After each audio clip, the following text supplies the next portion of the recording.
ఈ తెలంగాణ రాష్ట్ర ప్రభుత్వాన్ని నేను డిమాండ్ చేస్తా ఉన్నా. తెలంగాణ రాజ్యాధికార పార్టీ నుండి డిమాండ్ చేస్తా ఉన్నా.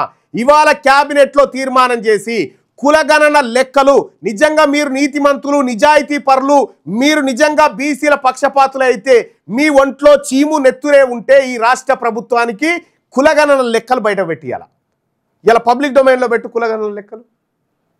నువ్వు పెట్టావు పిరికోని నువ్వు మీ అంత పిరికోళ్ళు ఆడున్నారా? మీరు కుక్కరిస్తే ఎగబడికేటోళ్ళు మీరు. మీ పిరికి ప్రభుత్వం ఇది, పిరికి ప్రభుత్వం ఇది, దమ్ము లేని ప్రభుత్వం. నీకు దమ్ముంటే మొనగానివే అయితే నువ్వు నిజంగా నల్లమల్ల పులివే అయితే పో. ఇవాళ బీసీల లెక్క చెప్పు పో.